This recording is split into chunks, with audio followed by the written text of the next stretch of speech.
There seems to be some kind of disturbance. I'm gonna go check it out. We request that everybody stays calm at the current moment. Who are you people? I want a coffee! You are now tuned in. 5, 4, 3, 2, 1. Where love and life come together. From the Space Bird Media Studios, it's Roxanne and Ace Unlimited. Hey, we're Roxanne and Ace Unlimited. Glad to be back with you for your Friday. Hopefully now that fall is officially starting to sanction in, we're maybe going to get some sweater weather. That's what I want. I want some hoodies and some sweaters as quickly as possible. But excited to be back with you thanks to My Brother's Cup and Birmingham Mortgage Group. How are you doing? I am great. After weeks of depressing news at the start of this podcast, we begin with Smuckers buying ding-dongs. Woohoo! Woohoo! Yes.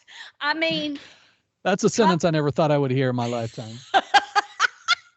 Get that on talk about a shirt. A market on this. J.M. Smucker, the maker of all the jellies, of course, Jif peanut butter, which, by the way, is superior, and Uncrustables, which, by the way, are super yummy, are taking over Hostess brands, Twinkies, Ho-Hos, and Ding Dongs. Oh, we're so happy. And guess what? It's a $5.6, not million, but billion-dollar deal. See, I love that. And I love, too, because it's at the time where when we live in a day and age where TikTok recipes take over, where people are putting, like, Crustables, they're frying them or they're making them like French toast. And, and it's like, I never would have thought to be that creative in the kitchen. Like it comes out of the wrapper, you eat it. Like, that's it. So the marriage of all of these brands helps us to just continue to feed that perpetual recipe again and again. I just think it's so bizarre. And that's the king of junk food when you are the owner of all that, of all that is. I mean, I think Twinkies are like McDonald's. You could come back 4 years later, it's laying on the counter and it would be in perfect condition. Sure. No, absolutely. There's so many preservatives in it. That's why we look better than, people that are our age from when we were little, because we've got all those preservatives inside of us. Yeah. So we're like a McDonald's French fry. You can eat us in, weeks from now and we're still the same. Didn't shrink. I had lots of Twinkies in my lunchbox. I will admit that. Myths about what it really means to be a man. And we look at the biblical aspects of being a man. We hear from society, be strong, be tough, don't cry, try your best, be responsible, get a job, don't hit girls, protect, all this tough guy stuff, play sports, work on cars, fix things around the house, be smooth with the ladies, stand up for what is right, hold your liquor and have a cool car, right? That used to be what a man was. Yeah. But I'm grateful times have changed now, and you can correct me on this if you need to, Ace. Now modern men can express their emotions, can express their vulnerability, can be nurturing caregivers, are very engaged in parenting. I mean, my dad, we were lucky if he showed up. Yeah. Now dads are involved in every aspect of kids. And it's changed in household responsibilities. My dad didn't do any of that. Now men are right in there making it happen. We have seen a lot of changes, and we're going to get to what it means, what biblical manhood means. But I want to get your take on that. Obviously, I'm not a dude. Well, and, as a dad, as a husband, I will say, I grew up in that same mindset. My dad, he worked and, and even to this day, he's like, I'm sorry I wasn't around. It's like, Dad, you were taking care of the family. I didn't think I was missing out on anything. You were doing what you thought was your God-given duty, which was to work and, bring home the bacon. But I will say, I love two things about this in proof of the sensitivity that men now can be, is that you can be open and vulnerable and it's not seen as a sissy. But also, I am also manly enough to know that if I can't fix a car, or if I can't repair a bathroom floor tile, or I can't, whatever, I will do the things that I can. If it's not my monkeys, not my circus, I'll bring somebody in who can do it and then go, look at the good job they did. And then I will applaud them because it gives me my time and my sanity back. Amen. So what does biblical manhood look like? Accepting responsibility. I think that's super important, not just for men, but for women. When we blame others for things in life, it leads nowhere. We're responsible for ourselves and our lives, and to lead courageously and being a servant leader, much like Jesus. You know, the Bible has a lot to say about this when it comes to marriage, that a man loves his wife like Christ loves the church. And I would hear that and wonder, what does that mean? When a woman has a man that loves her with Christ's love and he hears from God, there is a safety and a happiness and a joy and a completion in us as the wife that is indescribable, the trust. Mm-hmm. And so leadership, yes, Wayne leads us, but he leads us biblically. Yeah. And that, to me, is being a husband and being a godly man when God is first and when he's committed to making sure we don't get off track about worship in our discussions, in our focus.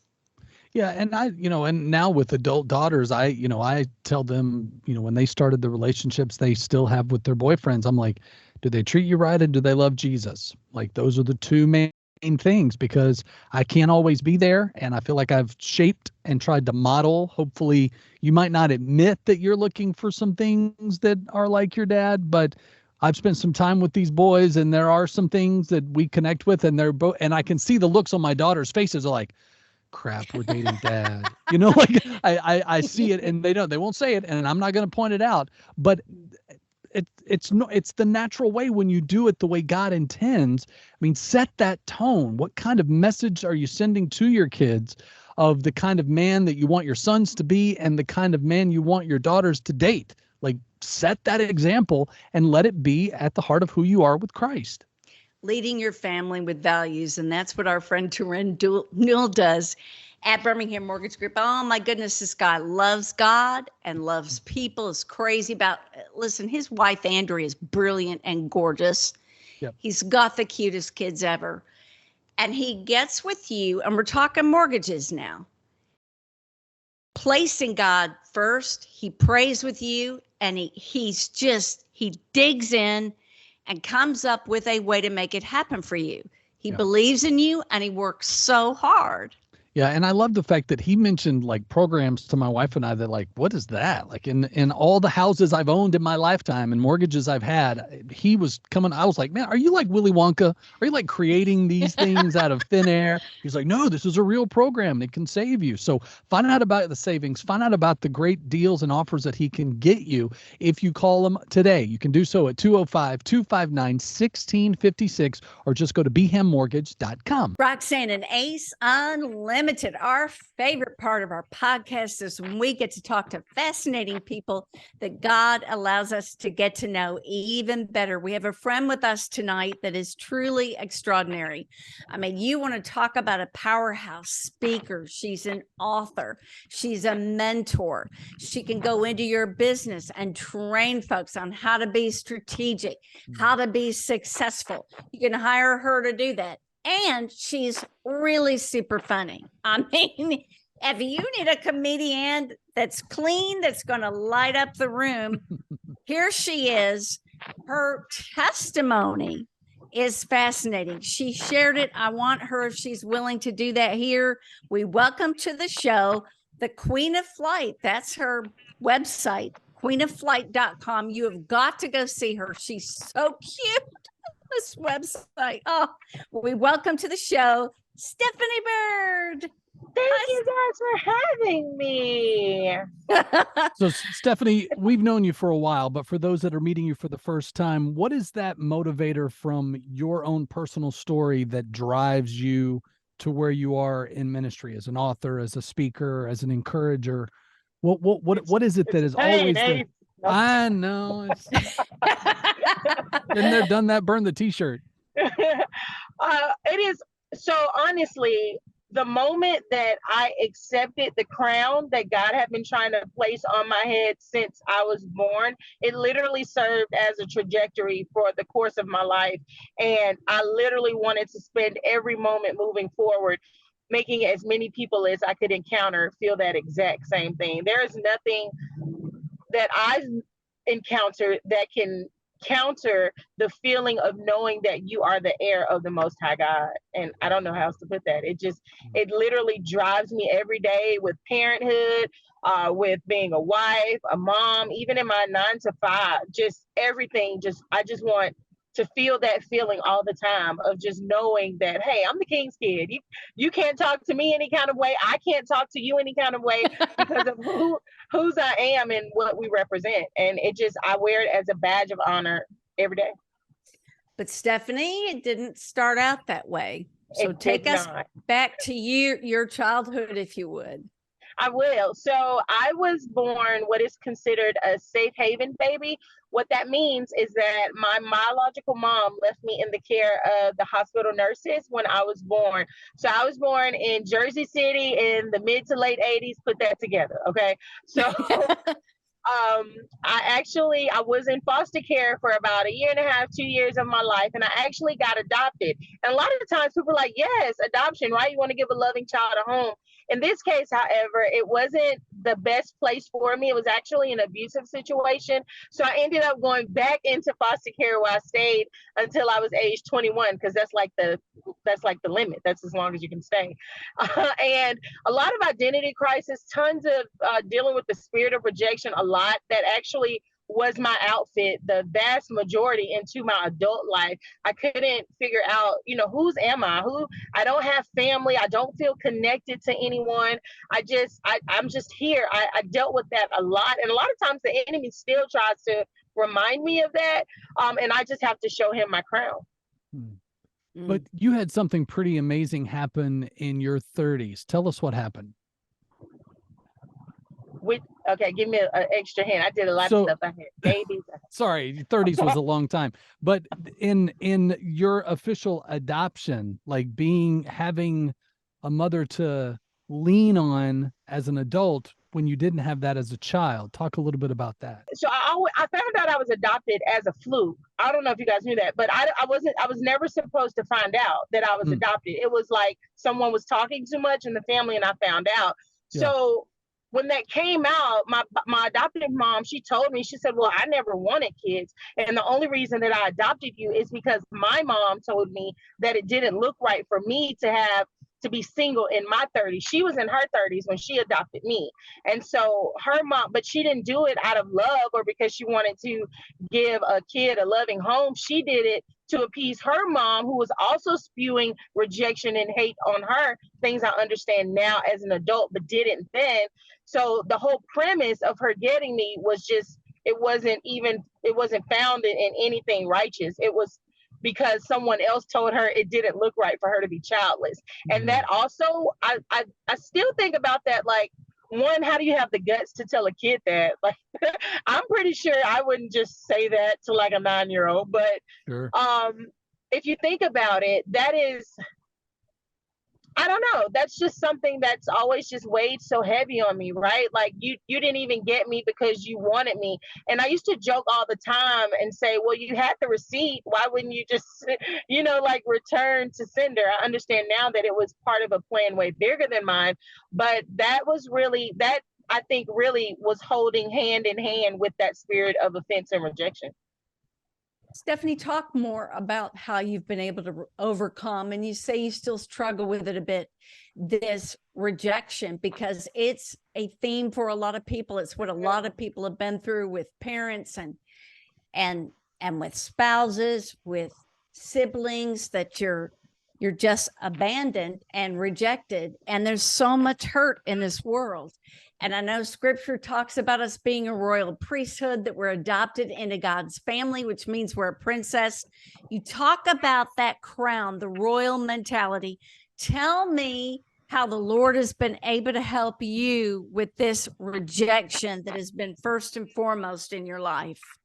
Listen, so the word tells us that we overcome by the word of our testimony, by the blood of the Lamb, but also by the word of our testimony. So we have to be willing to tell the enemy, listen, this is not new news that you are bringing to me, because a lot of times, if not all the time, the enemy just consistently replays information, right? He's not omnipresent. He's not a living God. So he can't be everywhere at the same time. He's not omniscient. He's not all knowing. So all he has is what he had, the information that he had, even if it's old information. So that continually playing, like, well, even now, for example, like this is 23, I'm still in my 30s, thanks Ace.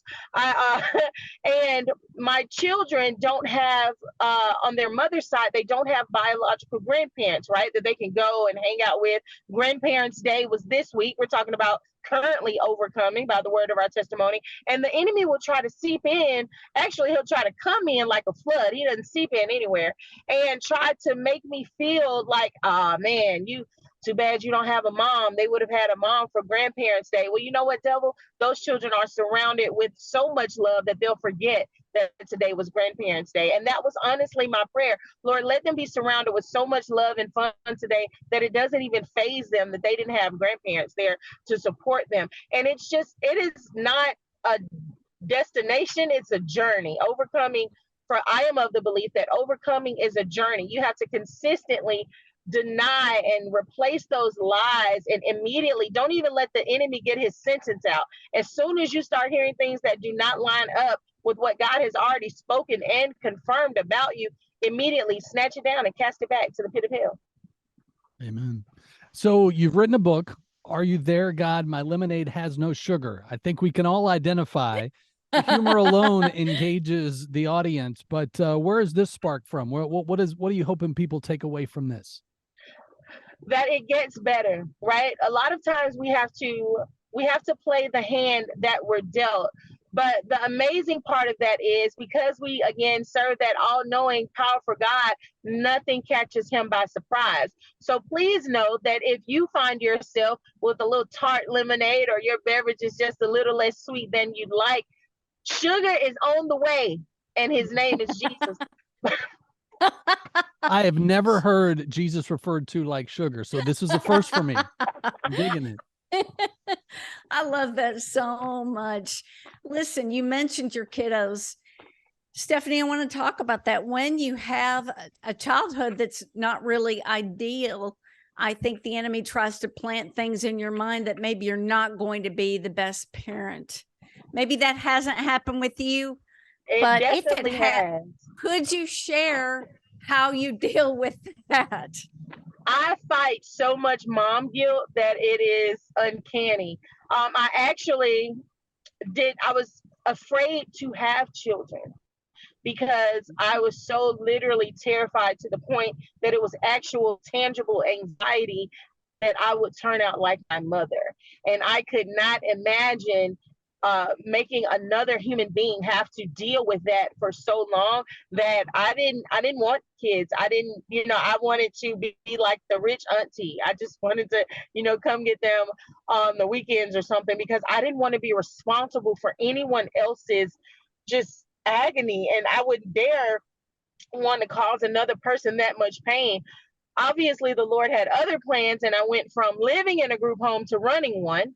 But I think it has definitely made me a better parent, if I could say. I mean, they may have other opinions, but I'm so intentional about making sure that they understand that they are loved. Even in my anger, I always want them to see love, because that is something that was always missing. Even with the identity crises, even with the rejection spirit, I never felt as if she loved me. Even when she said it, was just like, okay, girl, yeah, you're just saying that to check off a box. But I always remain intentional about filling them up. Like, even when they're sad, I'll just hug them and I'll say, can you feel my love filling you up? Yeah, that's due. And we do feel it, by the way. So yes. Talk a little bit about what you do as a consultant. Like, how are you helping and giving back now as God is called? So foster care is like one of my main chambers of my heart, always will be. And what I found, I want to choose my words carefully here.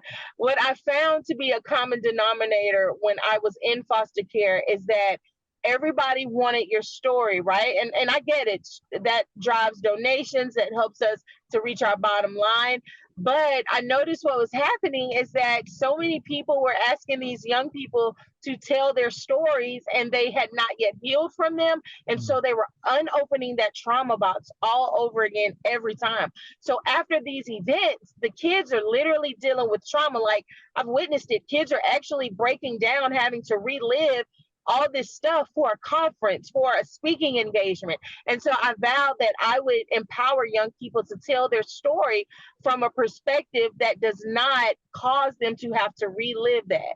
And that you change the narrative because you are empowered, you gain control of your story, and you don't let anybody take that from you. And so we focus on how to tell your story from a perspective that reaches the masses, but does not cause you to have 17 counseling sessions. I also, I'm extremely creative. So businesses and nonprofits contact me when they want to reach kids and need fresh and fun ways to do that. And I'm always willing and available.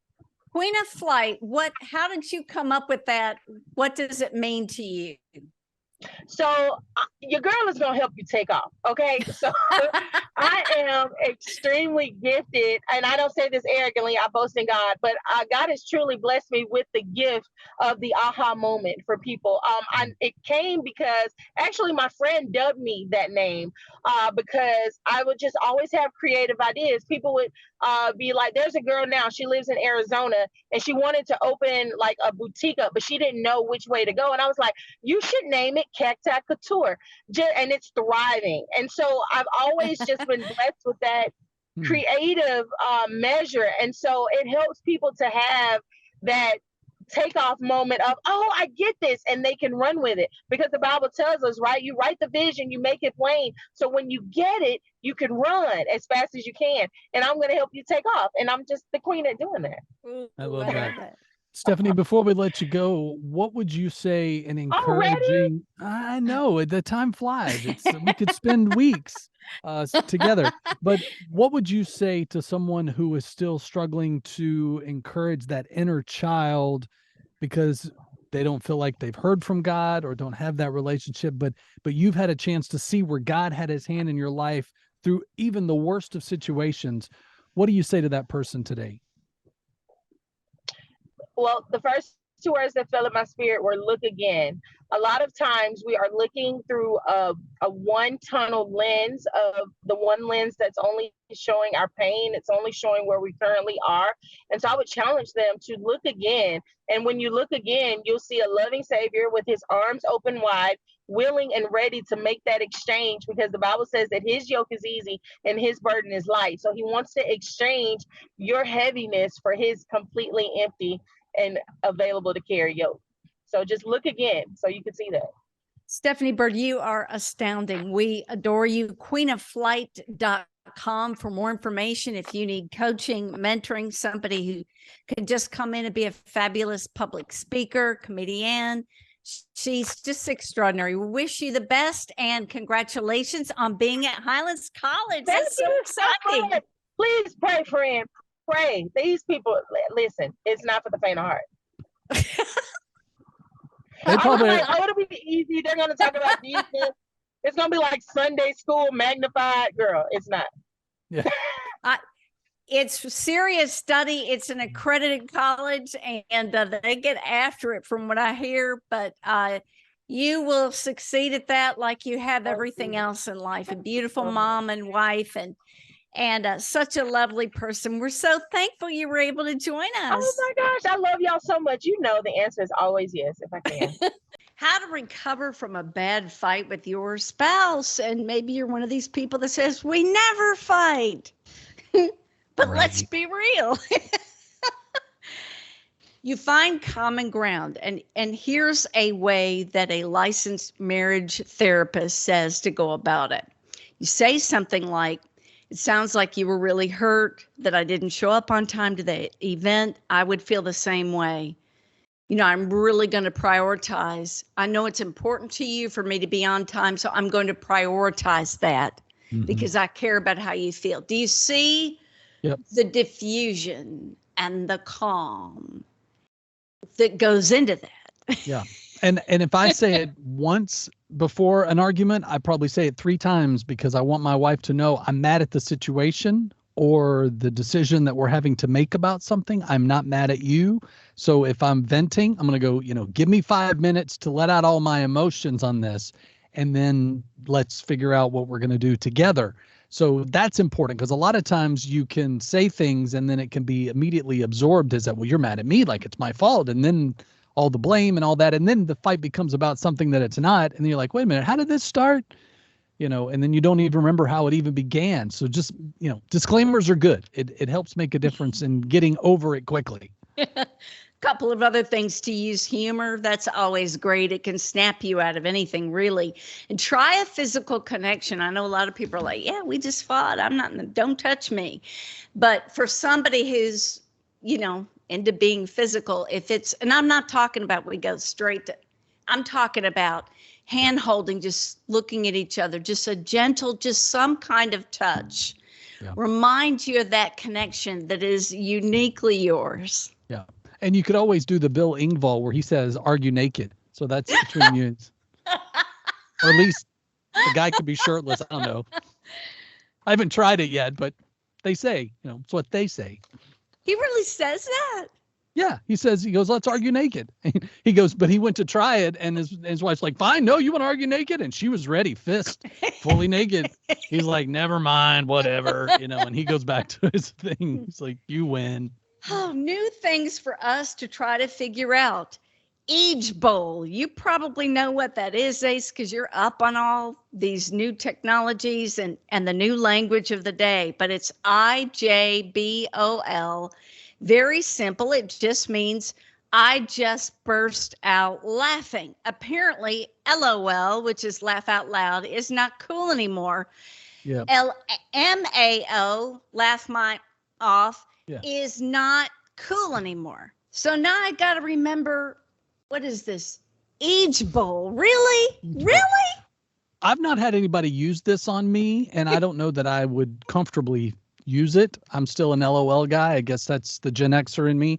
But we've exhausted both of those to the point of now we have to create new acronyms just so that we know, oh, he's really laughing out loud, because LOL doesn't mean that they are. It's just like, oh, you're cute, that was a chuckle, and it's truth. But I don't have time to remember all these acronyms. Like I could barely keep up with the ones my pastor comes up with.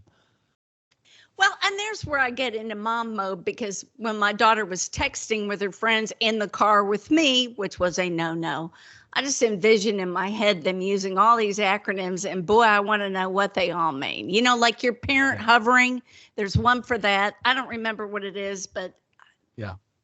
Let's just stop and have a cup of the Roxanne blend.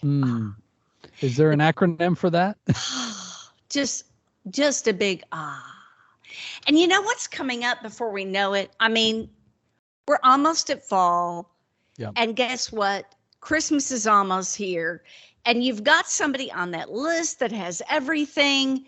Just go to mybrotherscup.com, click on the Roxanne blend, send it to them, a beautiful coffee, and they're gorgeous mugs. And you don't have to have one with my name on it. They're beautiful mugs. You'd be proud to give anybody, and it sends missionaries around the world to proclaim the gospel. Yeah, it's pretty good. And it is fall in a cup for sure. So when everyone else is doing their PSLs, pumpkin spice latte for those that aren't hip, but you can do this as well. Just go to roxanneandace.com and order yours today. A great reminder for us today from Hebrews 11:11. By faith, Sarah herself also received strength to conceive seed, and she bore a child when she was past the age, because she judged him faithful who had promised. There's a lot in this scripture, but what I love about it, and what we don't often focus on, is that she judged him faithful. I think when we really want something and it's not happening on our timetable or the way we like it, we think, well, he's forgotten me, or the answer is no, or what is going on, or God is mad at me, or what have I done? Instead of simply saying, you know what? My God is faithful. He's come through on his promises before, and my God will do it again. Yeah.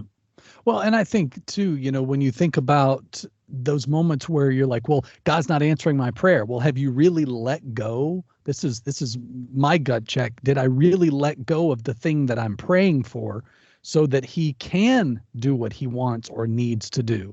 Or am I holding on to it kind of loosely? Like, okay, God, deal with it. Oh, you didn't do it fast enough. I got this. No, I mean, let it go. Let him cut that soul tie to whatever it is or whoever it is that's holding you back so that you can completely trust him. Very, very important. All right, imagine how terrifying it must have been for Taylor Swift.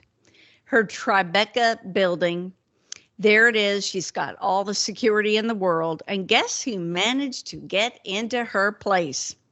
Allegedly.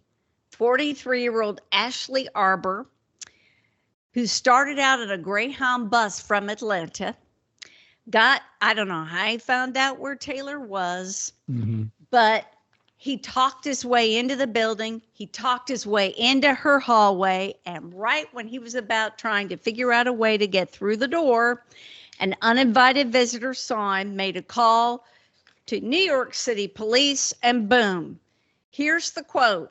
Are you ready for this? I mean, it's something else. I'm going to find it and there's the smiley face of this guy. And he said, Taylor, I love you. I want to be with you forever. I know that we were meant to be. I would never harm you, but I am going to be your husband. Wow. Well, and as an artist, when songs are written, it's from their life perspective. They didn't write it for you, no matter how much you think that it did, because you connect. And an artist wants their fans to connect with their music, but you could speak into this because you've had to deal with stalkers and moments where you didn't feel safe. I mean, I cannot even begin to imagine what that feels like, not only just as a woman, but as a person, to be violated in that way. Well, I've never talked about this publicly, and it might be time not to go into gruesome details, but it might be time to address it. That I'm in the newsroom and I get a letter from a horrible person threatening my daughter's life and my life. And you have not lived until you're holding on to a letter describing what they're going to do to you and when they're going to do it. And then making a threat that if I don't do a certain thing, they're going to follow through. And oh, by the way, they know where she is. Listen, and there was a big investigation. He wrote again. They never found that person. Now, why? Because they haven't been arrested, because I got the DNA. Yeah. And it is a federal offense when you threaten someone through the U.S. mail. And if he's arrested and they have his DNA, we're going to meet in a courtroom. Yeah. You cannot do that.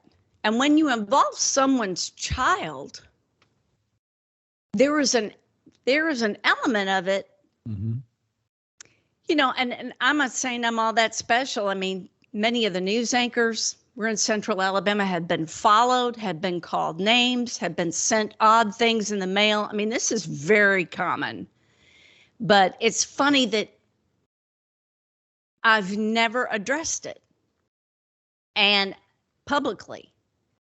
And Ace, I was armed for a year, and it was hard to do that with a young child.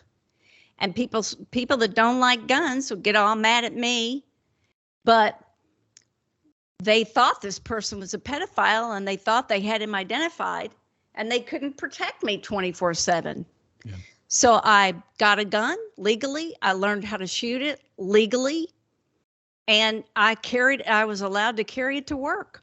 I mean, that's how crazy it was for a year. And at a year, I said, I just can't keep doing this anymore. Right. I'm looking out into crowds for this person that's been identified to me.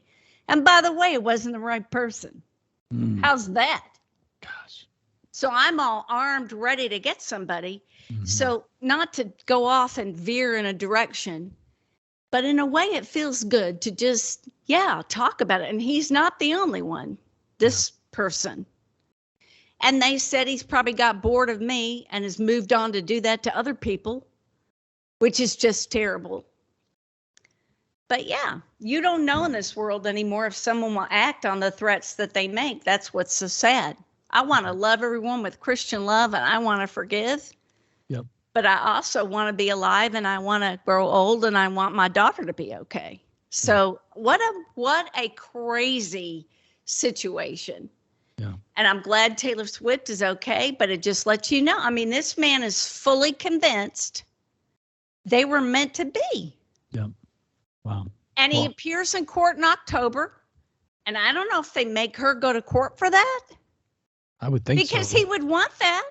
Yeah. Right? I mean, I'm sure it would be with a safe distance and every bodyguard that the state of Michigan could potentially pull out, or whatever state they, anyway, it's just praying for the whole situation involved. It's crazy. But I love, as we end the show today, is with the heart of a teenage boy. As someone who has a teenage boy at home, and his heart is always like, he'll cry when he's watching a video or a movie or something. And I love the idea of reaching out and seeing someone in need when they're being mistreated, and knowing that you can do something about it.